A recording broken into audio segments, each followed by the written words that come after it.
Today on Muddy Beers 4x4, we are going to get this Sterling rear axle underneath the trail plug for good, and this thing will be on its own weight by the end of the video.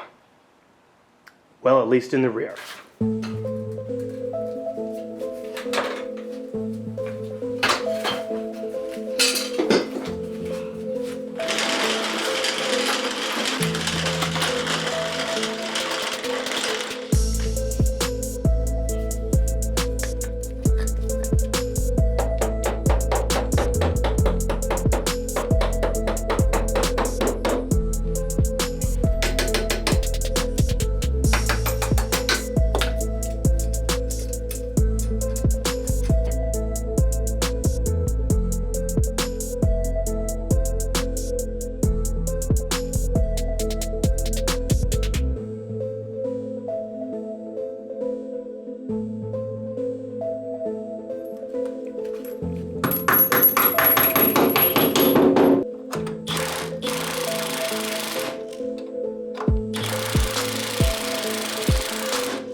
Hello everyone and welcome to Muddy Beards 4x4. I am Robbie and today we are back in the shop working on the trail plug, my 1999 Jeep Cherokee XJ. And today we are going to get this rear axle setup, part of this 1-ton swap, underneath the Jeep, all bolted up and on its own weight by the end of the video. I want this thing sitting on the wheels and tires, at least that is the goal, so that we can move on to the front.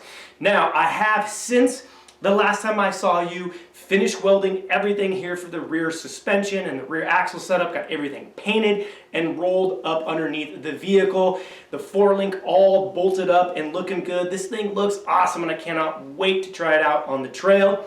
And if you have not seen the video of the custom 4-link build, you have to go check it out. I will leave a link down in the description below for the whole playlist for this build, because really this was actually pretty darn simple to set up using nothing but off-the-shelf builder parts from Barnes 4-wheel drive, and especially that chassis side mount, that 4-link bracket that they sell from Barnes 4-wheel drive. That thing just seriously made it very easy to set up and attainable. Everything fit within the parameters I needed it to, and this thing should work pretty great. Now I also did get the coilovers mounted up. Those are a Fox 2.0 14-inch travel shock. The bump cans are in place, and heck, even the limit straps are all bolted up. So this thing is ready to go, but we still have a few things to do, some final assembly. Now, Kelly did come over and we got the gears set up. This thing now is loaded with 538 gears and does have a grizzly locker in it, but the outer axle still needs to be assembled. We got backing plates, hubs, brakes, that kind of stuff. And once that is all done, we can get the wheels and tires on, and this thing should be sitting on its own weight. So we got some work to do. Let's get started. All right, we are going to be rebuilding the hub assembly here as part of reassembling that rear axle and getting everything bolted up for good. Now, the old bearings were actually in pretty decent shape on this, but I figured everything else is going to be brand new. I wanted to put some brand new parts into this hub, and the rebuild kits are, you know, kind of expensive. There's some big bearings, but I think it's going to be well worth it in the end. Now these are a press fit bearing, and so the old races do have to be driven out from behind. I simply used a hammer and a punch, and you can get on the back side of the bearing and drive it out from behind, and they come out pretty easily with not too much fuss. So we're going to go ahead and get these things reassembled. I'm going to start with, you know, the big bearing here on the front. Now I did just pull this out of the freezer. And what you can do is get yourself a seal driver kit. However, I've owned this seal driver kit for a long time and probably used it like twice in my entire life. And if you notice, it's too small. So what good is that? But I do have a trick for this. And that is actually using the old bearings or the old races. What you do is you take an angle grinder and just cut a groove into it, and you use that now as a drive. I can actually now drive this in, and as it's pushing in the new bearing, of course, this will, pinch down, but it will come out super easy because of that cut. And so I can actually just use it as the seal driver here, or the bearing driver, and I can just tap this sucker on in.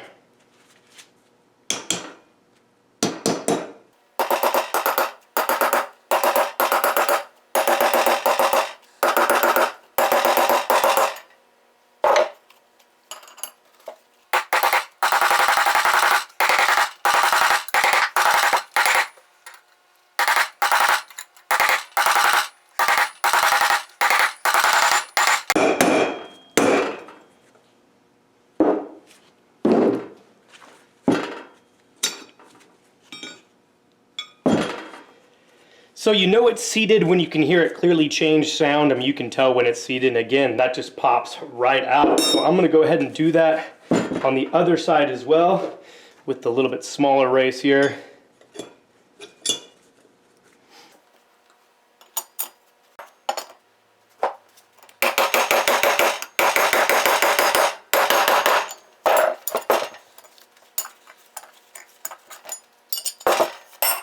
Okay, with the races now pressed into my hub, it's time to go ahead and put in the bearings themselves. Now this next part's a little controversial because this is a full float axle, which means that these bearings will actually bathe in the diff fluid when these things are installed. And so some people say you don't need to pack the bearings, some people say you should.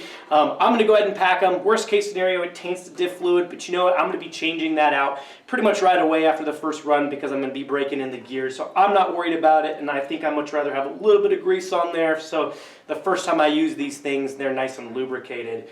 Make sure that when you're installing the bearing here on the large size, that you use this oil squirter, this ring here that flings the fluid or the oil around inside the hub. So make sure that's installed correctly when you put in the bearing. All right, and the last thing we are going to do is put in the rear seal here. So again, you could use a seal driver if you have one that fits.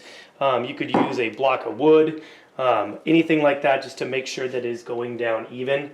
That's probably what I'm going to use here is a block of wood. I like to put a rag or something over the top of it so that if you're using wood, you don't get a bunch of mess inside of there. And just go ahead and tap that thing in. And the last bearing here will install right when we go to put this on because it has a tendency to fall out. But when we go to put this into the axle, we'll put the last bearing on.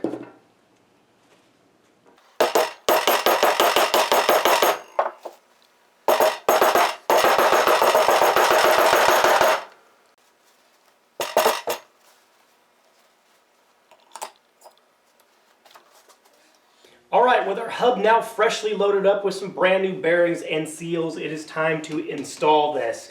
Now, as you can see, I do have the backing plate put on. First, that just slides over the spindle, installs with those 4 nuts towards the back. Now, if you notice, I am not running the dust shield or the e-brake assembly.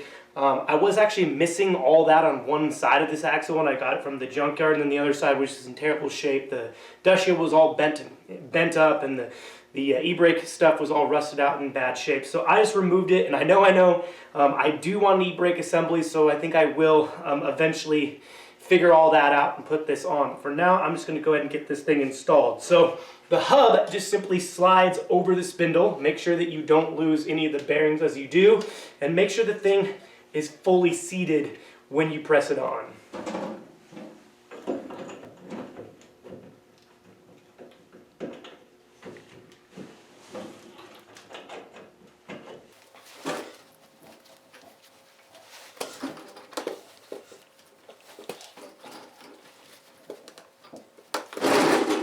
All right, with the hub now in, it is time to go ahead and install the axle nut or the spindle nut. So these are pretty interesting. They're like this weird lock nut, and it does require a special tool in order to install this. So I will leave a link in the description below to our Amazon store. We have, I have one of these. I got this one actually from Amazon. And so it actually locks into place so that you can tighten this thing. And for assembly, you have to have it. So another thing of note, this is going to install with the back side. So you want the sort of like the groove side, this gear side facing out. And on the driver side, which I'm working on now, this thing is actually reverse rotation. So in order to tighten it, I'm going to actually move to the left. So it's actually lefty-tighty in this case. So there is a groove that matches this spot right here. And I can go ahead and get this thing started. And as I tighten this up, I am looking for this to be at 55 foot-pounds since I am running brand new bearings. If you're putting this back together with used bearings, supposedly you need to go a little bit tighter at like 65 foot-pounds. And then what we're going to do once this is fully installed, we got it to 55 foot-pounds, we're actually going to loosen it back up or back off a bit, 5 audible clicks. This locking nut will actually make an audible sound. It'll go click, click, click. So we'll get it tightened down to 55 foot-pounds, and then we'll back it off 5 clicks.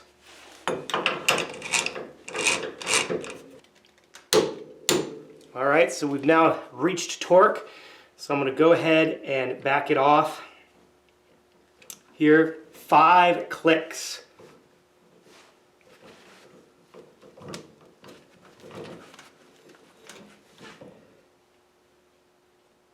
One.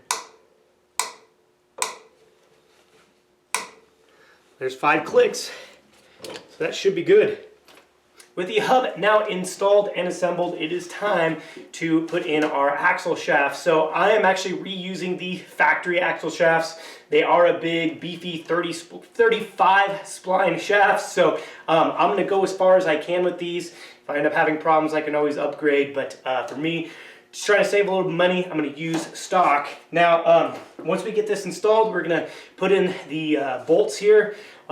They do require a little bit of blue Loctite and torch down to 80 foot-pounds.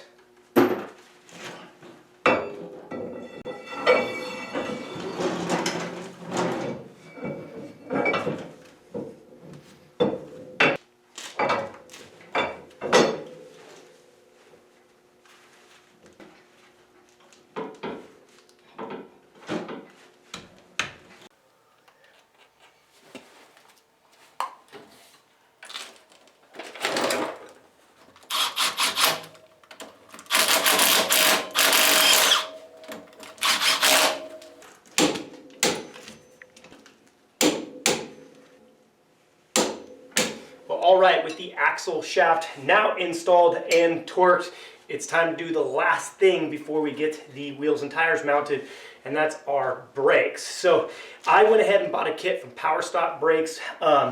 Came with the rotors, brand new powder coated rebuilt calipers, and the pads and everything. Everything you're going to need to do for this complete brakes setup here. But just a quick word of advice. When you are shopping for your 1-ton axles, my axle out of the junkyard came with no brakes on it. They were not included. I didn't think that was a big deal, but I learned the hard way that these 1-ton axles, the brake kits are very expensive. And if you're looking to save a few bucks, you get it with the brakes included from the junkyard or wherever you're getting your sourcing your axle from. You can always rebuild the calipers, maybe turn the rotors, whatever.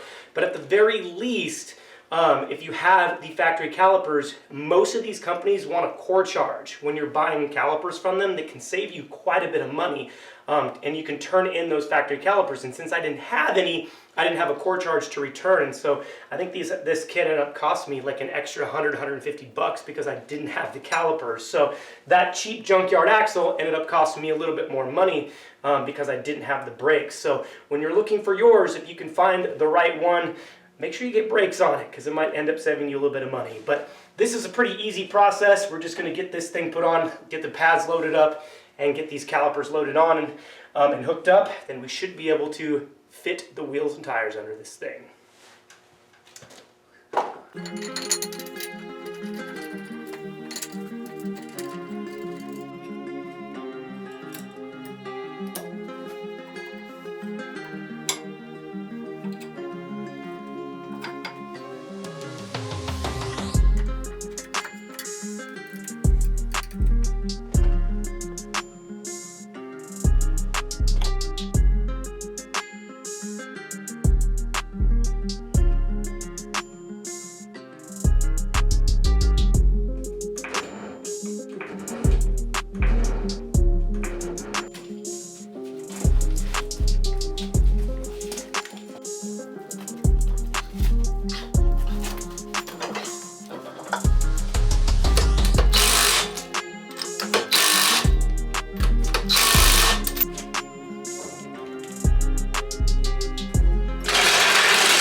right, everyone, it looks like I was able to accomplish my goal. This thing is indeed sitting on its own weight, at least here in the rear. It's on the wheels and tires, and this thing looks great. I'm pretty stoked with the way that it turned out. My ride height is about spot on. It seems like this thing is going to work and sit exactly where I need it to be. The wheel is centered in the wheel well, so I'm pretty happy with the way these things turned out. Now there is a little bit of an issue that I may have, and I was kind of trying to flex this thing as much as I could here in the garage. It's still on jack stands in the front, so I was a little afraid that it was going to fall off those stands in the front, but I was able to jack it up a little bit. The distance between my coilover and my tire is really close, and you know, when you're mocking everything up, it's really hard to make those measurements, especially when your axle's not fully assembled. And so I think it's going to be close because I jacked it up and it still had maybe 3 inches of up travel before it was on full stuff, and I was about an inch and a quarter away from the coilover, so it might be close. If I have to, I may have to run a little bit of a spacer. Right now this thing is sitting at 83 inches from the outside of the tire to the outside of the tire. And so to me, that's about perfect. That's what I wanted. In fact, my trailer is only 84 inches wide in between the fenders. So this thing should even fit. And I didn't want this thing super wide. You know, here in the Pacific Northwest, we have some tight trails. And so I think this is going to be about perfect. And I should now be able to move on to the front. So the front of the vehicle is not going to be as easy as I thought it was. Maybe I'm still going to try to get away with using the radius arm that was already on this Jeep, but I might have to change some things because it looks like I might have some driveline issues with the radius arm. So I may end up having to build a 3-link or something, but I'm motivated. This has got me motivated. This has got me excited. Things sitting on its weight. Now the rear's not completely done. I still need to run some brake lines. I need a drive line and all kinds of stuff, so it's not completely done. I'm not out of the woods quite yet, but the fact that it is sitting here on its own weight is a big deal, and I can really start to move this project forward. So if you want to see more on this build, please make sure that you are subscribed to our channel. Like this video. Let me know what you think down in the comments below. And as always, until next time, we'll see you on the trail.